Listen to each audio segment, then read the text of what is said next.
It's time for Northwestern Outdoors Radio, the show focusing on fishing, hunting, outdoor recreation, destinations, and conservation in the region where you live and play. Northwestern Outdoors is brought to you by Max Lure Company, Sportsman's Warehouse, and Wallowa County. And now, let's see what's going on in the field and on the water with your host, John Cruz.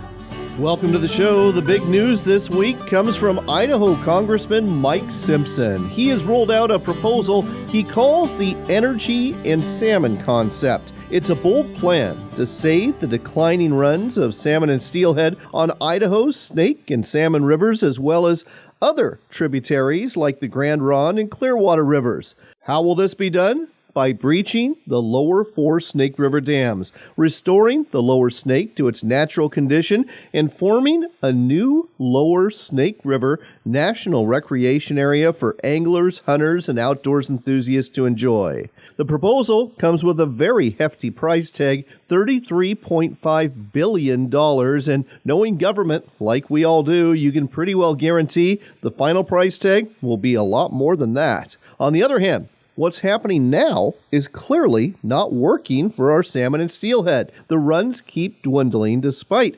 $17 billion being spent on these fish in the Snake and Columbia rivers over the last 30 years. Part of the money for the proposal will go towards breaching the 4 hydroelectric dams and restoring habitat along the Snake River. A lot more of that money also goes towards addressing things that will be lost when these dams are breached. The renewable energy generated by the dams will have to be replaced. Agricultural goods currently barged downstream will be transported by train and by rail, something that will cost more and increase the carbon footprint. Then there's the tourism and other economic benefits towns like Lewiston and Clarkston enjoy when the cruise ships that visit these cities with thousands of tourists every year come to town. They won't be able to do that when the dams are breached. Money will be needed to rebrand the tourism in these economies. So far, this is a proposal, the starting point of a conversation. But being generated by a Republican? That's new. You can count on Oregon Governor Kate Brown being supportive of this proposal, and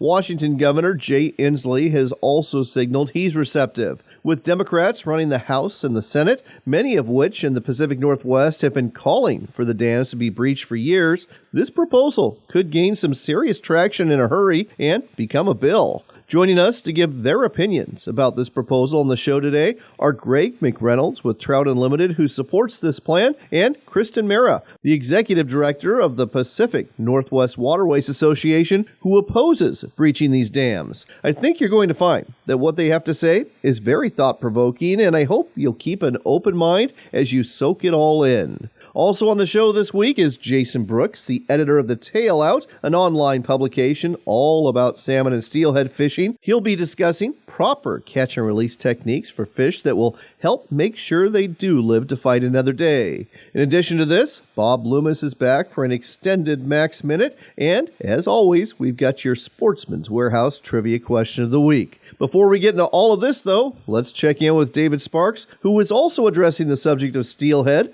on this week's edition of Sportsman Spotlight.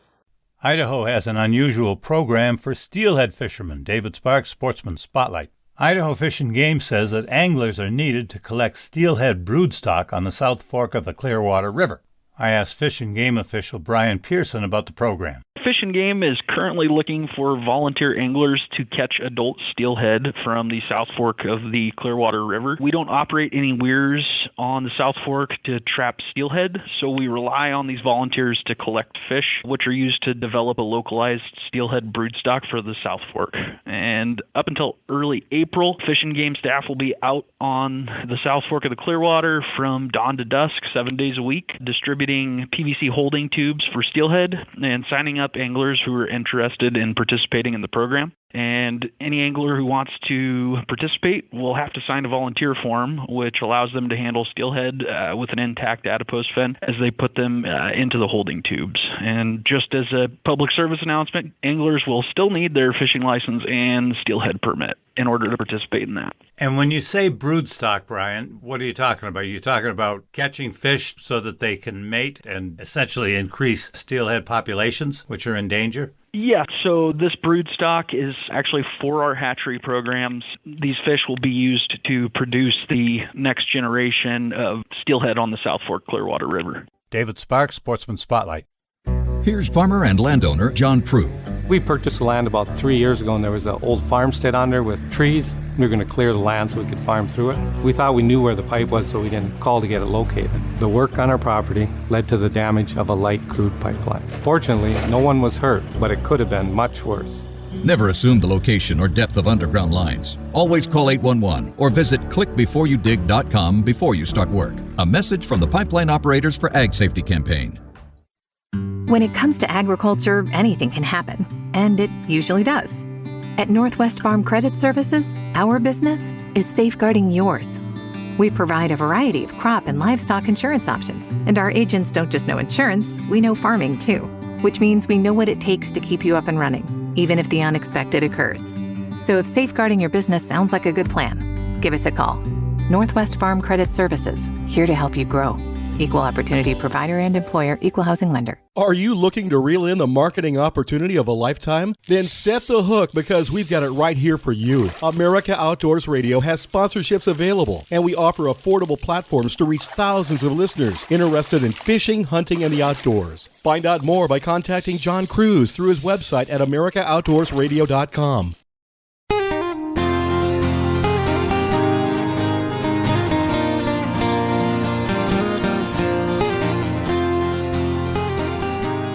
Welcome back to Northwestern Outdoors Radio. I'm John Cruz. There has been a proposal rolled out by Congressman Mike Simpson. He's a Republican congressman from Idaho, and he is proposing that we remove the 4 lower Snake River dams to save salmon and steelhead on the Snake and Salmon Rivers in Idaho. With us here to explain why this is a good idea is Greg McReynolds. He is with Trout Unlimited. He is based in Pocatello, Idaho. Greg, it's great to have you on the air.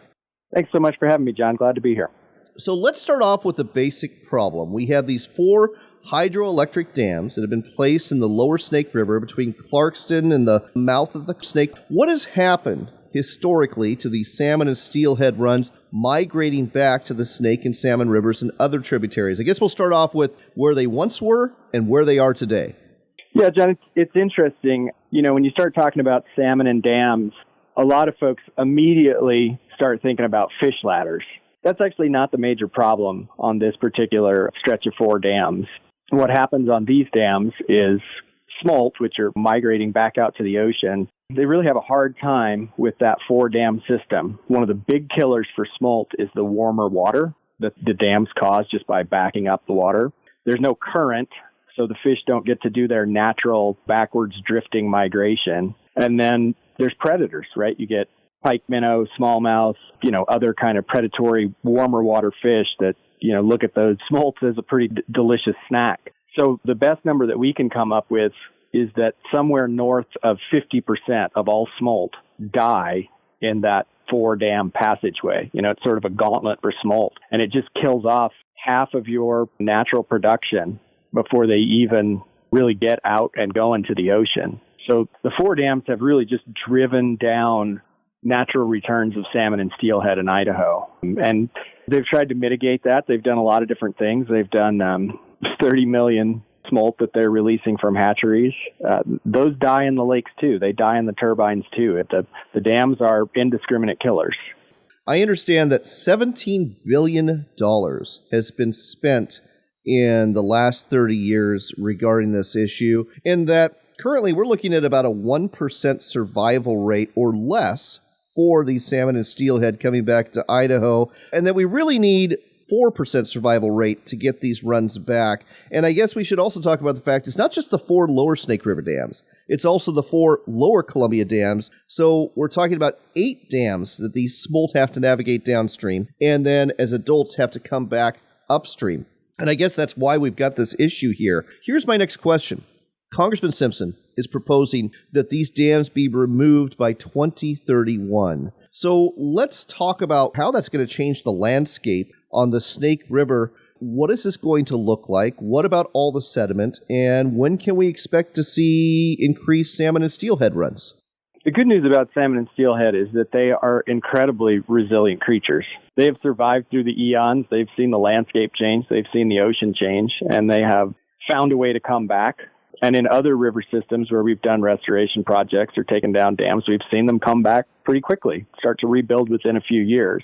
Sediment's a natural part of the ecosystem. It does build up behind dams, but the Simpson proposal does have a specific part in there to address sediment. So I think that's something that we'll have to figure out, but it's certainly doable and has been done in a lot of other places. Speaking of figuring things out, I think it's important to note that this is just a proposal. This is not a crafted bill at this point. A lot of the details are pretty hazy. There's a lot of money being thrown to a lot of different groups to solve a lot of problems. So there's not necessarily a roadmap of how to specifically solve particular problems along the way. Was that intentional by design? Yeah, I won't pretend to know what Congressman Simpson was thinking, but being someone who lives in his district and watching him work on issues, particularly hunter and angler issues for 20 years, I think he's very much aligned with kind of the Trout Unlimited view of the world, which is, we should be working together to solve problems in a way that helps everyone move forward, in a way that helps the Northwest move forward and make sure that no one is left behind. So I think that approach means that the proposal is a little bit vague, and that's because, he's expecting the Northwest to respond and say, well, here's what I need, or here's something else we need to think about. And I expect it will get more specific as the conversation broadens and we start to problem solve how this is going to look. Part of Congressman Simpson's proposal is to essentially create a new national recreation area, very similar to what we see with the Hells Canyon National Recreation Area, except this would be the Lower Snake River National Recreation Area. Lots of BLM land, lots of outdoors opportunities. What's that going to look like, do you think? Personally, I'm pretty excited about that. I'm as much a bird hunter as I am a fly fisherman. So, starting to think about a new NRA down in that part of the world that'll probably have some good new riparian habitat. Sounds like a pretty good place to fish, and there might be a few upland birds in that country too. So, yeah, I think the possibilities are really exciting for hunters and anglers in this Simpson proposal.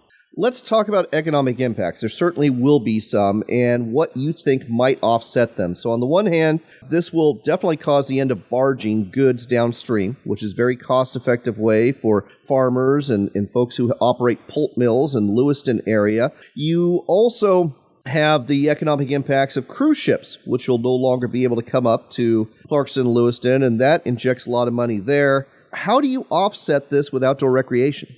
Yeah, I think outdoor recreation is already beginning to offset this. I mean, you look at Idaho specifically, and outdoor recreation every year is a bigger and bigger industry. It's $7.8 billion now. It's on the verge of becoming the biggest industry in the state. And historically, we know that there was about 16 million salmon and steelhead coming up to Columbia, and about half of those came to Idaho. I mean, if you think about the potential for millions of salmon and steelhead coming back to Idaho, that's a pretty big economic impact. That will really mean a lot, not just to places like Lewiston, but also it's going to mean a ton to smaller places. It's going to mean a lot to Chalice and Salmon and these smaller communities where people live and work in Idaho. Last question for you is kind of a tough one. If this proposal becomes a bill, if this bill becomes a law, the 4 Snake River dams are removed. Electrical rates are definitely going to go up for people all over the Northwest, number one. Number two, you're going to see a lot more trucks on the road and a lot more rail cars, on the rails, and it's going to cost more to bring ag and pulp products to market. And you're going to see the face of tourism change in a lot of our economies too. It's going to be pretty painful for some people. Can you promise that this is going to work? Because this is a lot of pain that's going to be brought upon certain segments of the population. And I look at the Puget Sound rivers, which don't have dams in many places, and yet salmon and steelhead stocks have dwindled to an endangered species level on a lot of these. Yeah, it's a complicated question, but the basics are the Snake River Basin in Idaho is 50% of the cold water habitat for salmon and steelhead in the lower 48. Wow. It's 50% of the available cold water habitat for salmon and steelhead in the contiguous United States. That includes California, Washington, Oregon, and Idaho. This place is so big and so vast. And not only is it 50% of the habitat, it's also the very best habitat. This is high elevation, wilderness, roadless, incredibly good habitat. And the Puget Sound habitat, it's just different, right? That's not at 6,000 feet. It's not in the middle of a roadless area. It's not in the middle of a wilderness area. The Snake River Basin has the single best chance of recovering salmon and steelhead in the Pacific. Like, this is where it's at. And it's all blocked up behind these 4 dams. And it's 50% of the habitat. The 4 dams are also killing 50% of the outgoing smolt. So we at Trout Unlimited are very confident that this is going to help save salmon and steelhead. Now, does that mean that there's going to be 16 million fish coming back? No, maybe not. But we do think that this is the single most important thing that we can do to keep wild fish from going extinct. All right. If folks want to learn more about this evolving issue from the Trout Unlimited point of view, what's the website we should steer them to? www.tu.org/lower snake. That's tu.org/lower snake. Check it out and keep following that. This is an issue that is definitely going to be getting some momentum in the weeks and months ahead. Greg, thanks so much for sharing this with us today on Northwestern Outdoors Radio. Thanks so much, John.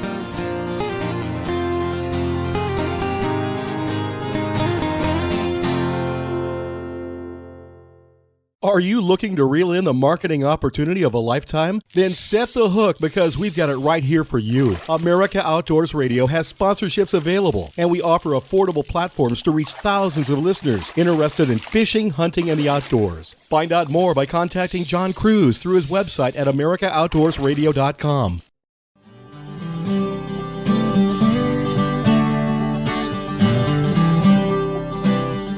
You're back with more of the great outdoors on Northwestern Outdoors Radio with John Cruz. It's that time again. It's time for another Max Minute, brought to you every week by Max Lure. With us again is the Director of Marketing and Sales, Bob Loomis. Bob, great to have you back. Thank you, John. Let's talk about Puget Sound, Strait of Juan de Fuca, Chinook salmon. It's definitely opening at CQ, which is out on the Olympic Peninsula. You get to keep 2 hatchery Chinook there a day. And I know that you need 2 ingredients. You need a flasher and you need a lure behind it. Let's talk about the flashers this week. What kind of flashers would you recommend that people use? Well, John, this time of the year when you're targeting those blackmouth, you're drawing from a long ways away. So having a large flasher obviously helps. A large rotational flasher like the Scent Flash 11-inch paddle flasher is phenomenal. Not only do you have that attraction, physical attraction that they can see from a long distance because of the high UV body and your silver tapes and that real high vis attraction, but you also have the scent chamber that you can fill up with whatever type of scent you would like in order to draw fish in. Now, some folks actually, surprisingly enough, don't believe in scent for these fisheries at this time of year. Is there some sort of flasher you'd recommend for those folks? I mean, obviously you can fish this, but you've got something else, the Sling blade. Well, the 9-inch Sling blade is a phenomenal tool for trolling out in the saltwater for salmon. You can troll it extremely fast.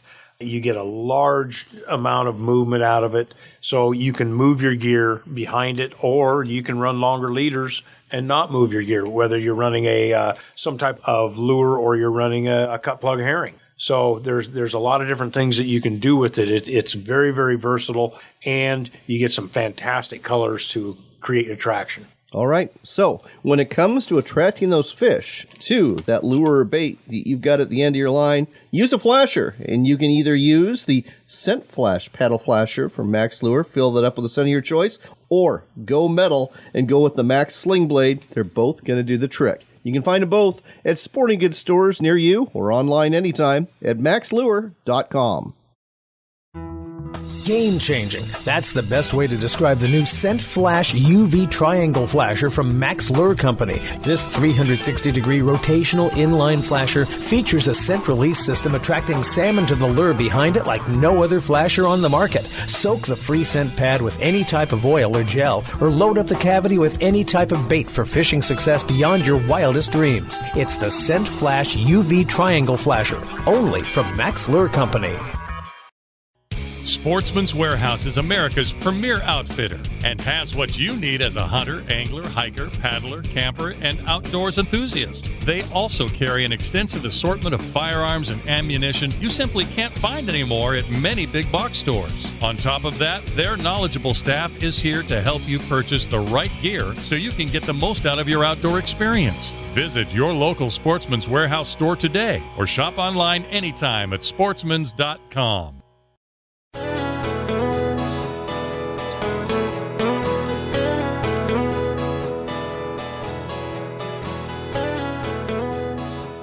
You're back in with Northwestern Outdoors Radio. I'm John Cruz. We've been talking about a proposal by Idaho Congressman Mike Simpson to breach the lower Snake River dams and spend $33.5 billion to do so, all in the name of saving salmon and steelhead runs from going extinct.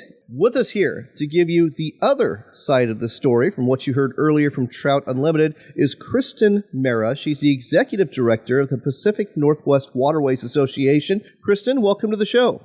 Thanks so much for having me, John. Why don't you tell our listeners about the Pacific Northwest Waterways Association? I don't think a lot of folks know about your group. Happy to. So Pacific Northwest Waterways Association, or PNWA, we've actually been around a long time, since 1934. Back then, folks were interested in making sure that the things that we grow and make in the Northwest could be moved efficiently. There was already a recognition of our ties to markets overseas, and so as different dams were being built in the region, my organization wanted to make sure that navigation locks were a part of that. They knew that the most efficient, safest way to move cargo was on the water, and they wanted to be there. And so we've been there every step of the way here in the region. In the 70s, we expanded and took on a coastal presence as well. And so now our membership goes from Bellingham near the Canadian border all the way down to Bandon and Gold Beach in southern Oregon, and from Astoria at the mouth of our great Columbia River, inland all the way to Clarkston and Lewiston and beyond. So we have a very robust membership who cares about, again, how we move things here in the Northwest. Currently, a lot of products, in terms of ag products, in terms of pulp products, they are moved downstream from Lewiston and Clarkston through the Snake River and through the locks that these dams have. If these dams are breached, how are these products going to be moved downstream? Well, that's a really big part of the story here, and that is that our barging system is really the pride of the Northwest, and in particular for our agricultural community. Here in the Palouse region, we have some of the most productive wheat acres you'll find anywhere in the United States, growing a lot of high-quality soft white wheat and other products. And in most years, nearly 10% of U.S. wheat exports go by barge on the Snake River. That's how important that transportation corridor is to our Northwest farmers. We have lots of other products moving too, plus a lot of fertilizer and other inputs heading upriver, again, to serve those same farm communities. Now, if you have to take that cargo off of the Snake River and find a home for it on our Northwest roads and even on our railways, it's going to move a lot less efficiently. You're going to have much higher carbon emissions, and you're going to have impacts to human safety. You know, road and rail, they have their place. They're very important modes of transportation, but they do have higher rates of injuries and fatalities compared to barging. So what the congressman is proposing will have impacts to the way people live in our region. What are some of the other concerns you have about Congressman Simpson's proposal to breach the lower four Snake River dams? We give the congressman kudos for wanting to find a way to help Northwest fish runs. And also, he's got an eye toward different kinds of energy production, too. And those are really important conversations to have independent of any kind of talk about Snake River dam breaching.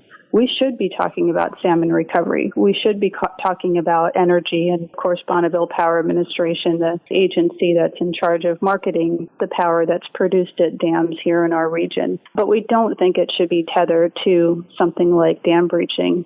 And then thinking about our fish in particular, so many of the organizations that are part of my association are ports and terminals and other folks who are operating on and next to the water. And they take their stewardship very seriously. And everything that we're seeing from scientists at our federal agencies and beyond tell us that ocean conditions, ocean warming, ocean acidification, urban runoff into the oceans and into our tributaries, that unfortunately those are the kinds of issues that end up being the common denominator for many of our West Coast struggling fish runs.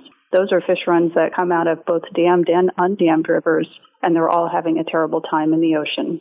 Now, Congressman Simpson is proposing, again, a $33.5 billion package. Part of that is to breach the dams in 10 years, but a large part of that is to mitigate some of the economic impacts to farmers and other ag producers in southeast Washington and in western Idaho, too. You've also got a lot of money going to ports to promote tourism. And earlier, Greg McReynolds with Trout Unlimited said that the outdoors tourism industry could actually help offset some of the economic pain this region's going to feel. What do you think about this? Well, we've heard these kinds of claims before that we can afford to let go of, say, the farming community or other well-established employers and, really important parts of our communities here in the Northwest because sport fishing and maybe commercial fishing will come in and take their place. Right now, we have a lot of everything happening on our rivers. We have dams and fish coexisting. We have very high rates of passage at those Snake River dams. They do not block fish. There are many other dams in the Northwest, including in Idaho, that completely block fish. The Snake River dams don't. So the idea that we have to take away some of our most fish-friendly dams, our most productive dams when it comes to hydro and transportation, in order to restore salmon runs for recreational fishing, we just don't see that as a choice that is, first of all, necessary at this time or productive. And I would also point to a recent dam removal project that took place out on the Olympic Peninsula, the Elwha and Glines Canyon dams that were removed on the Elwha River. There was the argument that if they were removed, that a robust sport fishing industry would come in and provide a boon to those local communities, and we simply haven't seen that yet. No, those were ancient dams that were definitely ripe for removal. They completely blocked fish, again, very unlike the Snake River dams. But these claims that we have to sacrifice one industry for another, we just don't think that's a choice that's necessary at this time. Let me turn this around here because over the last 30 years, some $17 billion has been spent trying to mitigate this issue. And you are right. There have been mitigating issues in terms of trying to help the smolt get downstream and trying to help the adult salmon get back upstream. But if you look at the numbers, continue to decline. The Snake River sockeye, in particular, is on the verge of extinction. The Chinook runs aren't doing much better. The steelhead runs are suffering as well. What we're doing right now isn't working. So is there any way that you could see that we can do something different without breaching the dams? I do. Well, first of all, 30 years, $17 billion. There's been a lot of work that's been done at the dams that do have passage to make them as invisible to fish as possible. And I would say that the money that's been spent at those dams has been money well spent. Certainly, it hasn't been all $17 billion, not at the Snake River dams. That $17 billion has been spent at many projects, as well as habitat restoration, estuary work down in the lower Columbia River and elsewhere. This is work that's been spread over 4 states for 30 years. So that's the first thing to note is it isn't that we've spent $17 billion at the Snake River dams. I would also say in the last 30 years, the Northwest has changed a lot. A lot of people have moved here. A lot of people are sharing watersheds and sharing rivers with our fish that certainly weren't here before. We have a very changed landscape here in our region, and we need to recognize that. I mentioned urban runoff before. There is developing appreciation for what that really means for salmon spawning and the ability for runs to continue. And then I would also point to Idaho. There may be more work that folks in Idaho can do to make sure that habitat is actually available to those fish and so that they can find a home in their historic runs. But we have a lot of work to do. A lot of work has already been done at the Snake River dams. I would say that they're in pretty good shape. And there's a lot of work elsewhere, plus our just overall commitment to making sure that we aren't contributing to climate change. That's what we're hearing is making such an impact in our oceans. Folks, as you just heard from Kristen and from earlier from Greg McReynolds of Trout Unlimited, to breach or not to breach when it comes to the lower Snake River dams, that is the question, and the answer is not an easy one. If you want to find out more about what the Pacific Northwest Waterways Association is doing, go to their website, pnwa.net. Kristen, thanks for taking the time to explain this to us today on Northwestern Outdoors Radio. Thanks for having me.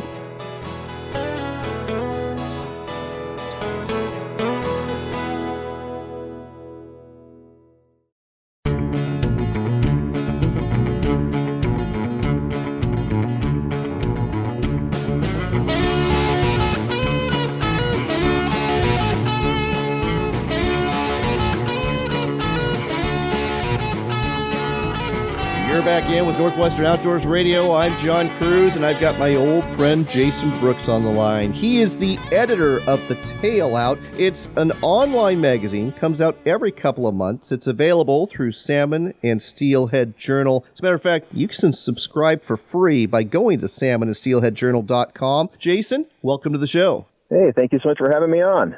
You have been an outdoors writer now for years, and you are a hardcore angler, and you wrote a great article that's online at northwestfishingreports.com about proper catch and release techniques to make sure that the fish that we catch, that we return to the water, are actually going to live. And I think that's important to note here because seeing a lot of this comes down to how we handled those fish. So let's go over some of the basics to do it right. And I guess we'll start off with, before we even get it to shore, how long we're playing it.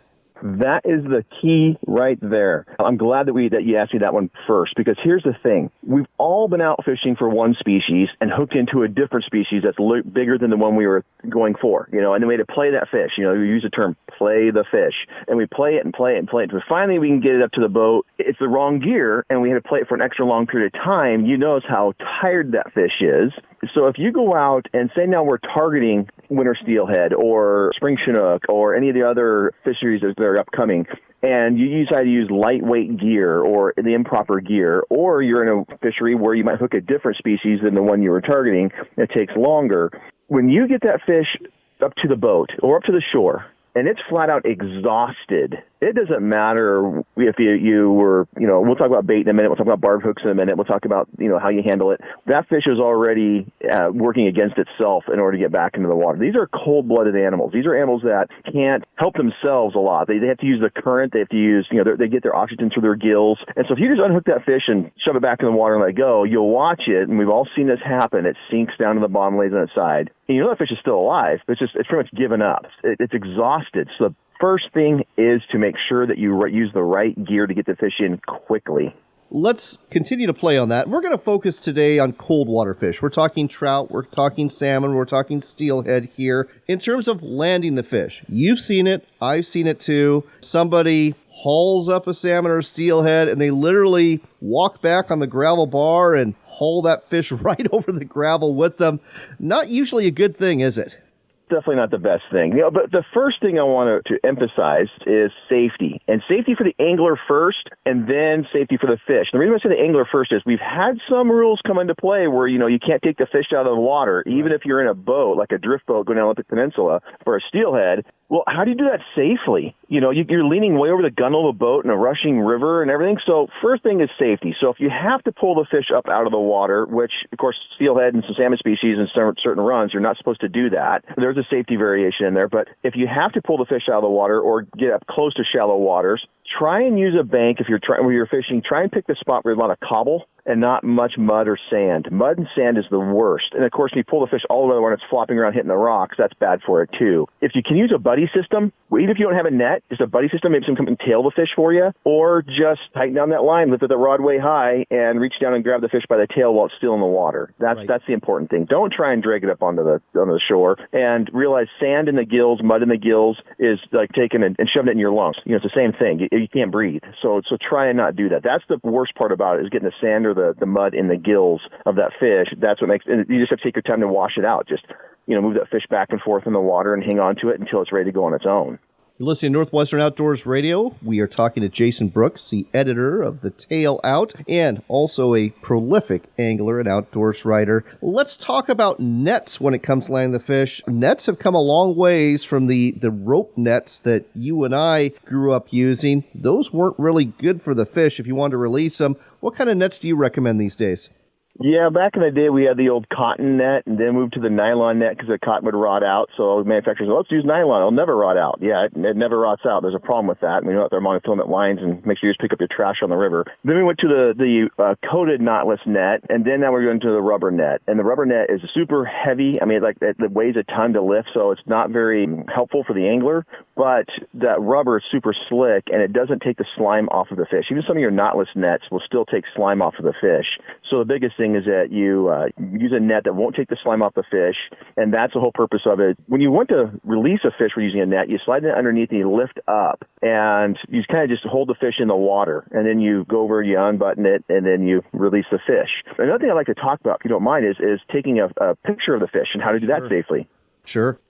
So when you do that, most of us pick up the fish and we hold it by the belly, right behind the pectoral fins. That's where all the internal organs are, and that crushes those organs. So try and not do that. A better way to do it is to actually just grab onto the tail of the fish and hold it sideways and have the photographer get low in the water, either on the shoreline and you're in the water. We have waterproof cameras now, whether it be GoPros or a case for your cell phone, and then hold the fish sideways just by the tail, leaving the fish in the water, and then snap your photo that way. That's a much safer way of doing it for the fish. Other than landing the fish, fighting the fish, and of course netting the fish, the way we hurt the fish the most is when we pick it up out of the water and all that heavy weight, we're compressing it, we're compressing those internal organs, we're compressing that heart, and we're really having the heart stop while we're taking our photos. So if we can keep from doing that, that will really help the fish recover much quicker and reduce our mortality, which allows us to catch more fish in the future because it opens up more fisheries. We have a really bad impact, they call that, when we can impact on the steelhead rivers right now on the peninsula. And they just enacted a whole bunch of laws to reduce our impacts on these wild fish.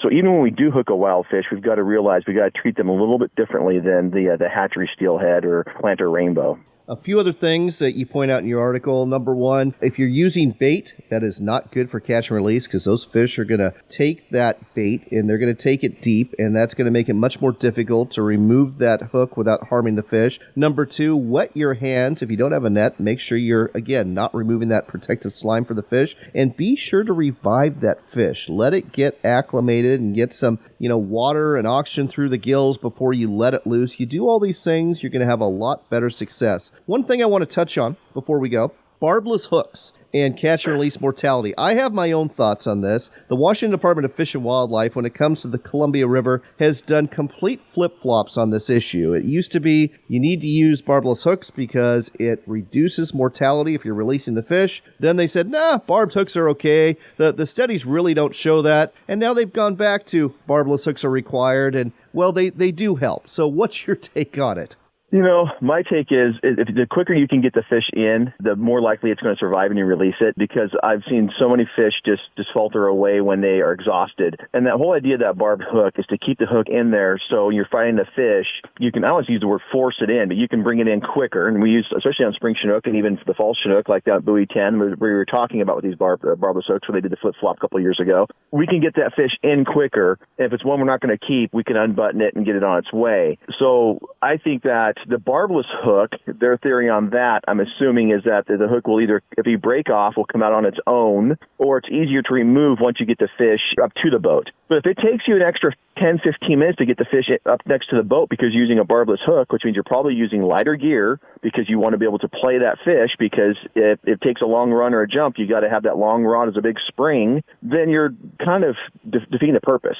So my take on this, I think we should, the barbed hook is a way better way to go because you can get the fish in. We have pliers. We can take that hook right out really quick and get it on its way. And same with the treble versus the single point barbless hook. I've caught enough fish with a treble hook that's pinned the fish's mouth shut, one on the top, one on the bottom. Right. The fish comes right in. It just comes right in. It can't get oxygen through its gills, so it does get tired. But also you can steer that fish around a lot easier and use the body of the fish against the currents and pull it right to you. But they say treble hooks are bad too, which I don't get that one. But I think if we can get the fish in, get it off the line, get it back in the river as quick as possible, that's the best route. Very unique perspective there. We literally only have 30 seconds left. Tell our listeners what's coming up in the March edition of The Tail Out, that free online digital publication that you are the editor of. Well, it's going to be another jam-packed issue. We're going to be talking about how to rig and use anchovies. I'm a big anchovy guy in the salt water, so that's going to be a technique piece in there. We're going to have a great recipe on cooking some salmon up, and a lot of news coming out of the Pacific Northwest regarding our upcoming fisheries and decision-makings from the federal and state and even local levels. It's a great magazine. I highly recommend people just jump on their website, subscribe to it. It's free, and enjoy it. It comes out every other month to complement the Salmon and Steelhead Journal, which comes out the opposite months. And the place to go to get your copy of the Tale Out, salmonandsteelheadjournal.com. That's salmonandsteelheadjournal.com. The Tale Out is absolutely free, but you should probably consider a subscription to the Salmon and Steelhead Journal too. It is chock full of great information about salmon and steelhead in the Pacific Northwest and beyond. Jason, always a pleasure to have you on Northwestern Outdoors Radio. Thank you, John.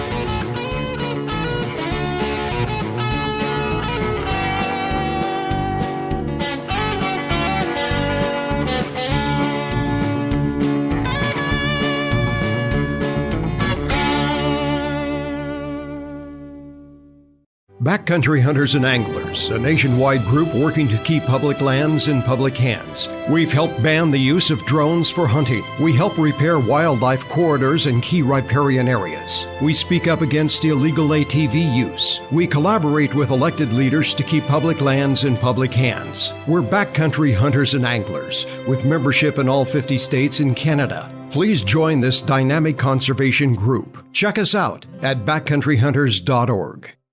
Are you looking to reel in the marketing opportunity of a lifetime? Then set the hook, because we've got it right here for you. America Outdoors Radio has sponsorships available, and we offer affordable platforms to reach thousands of listeners interested in fishing, hunting, and the outdoors. Find out more by contacting John Cruz through his website at americaoutdoorsradio.com. Sportsman's Warehouse is America's premier outfitter and has what you need as a hunter, angler, hiker, paddler, camper, and outdoors enthusiast. They also carry an extensive assortment of firearms and ammunition you simply can't find anymore at many big box stores. On top of that, their knowledgeable staff is here to help you purchase the right gear so you can get the most out of your outdoor experience. Visit your local Sportsman's Warehouse store today or shop online anytime at sportsmans.com.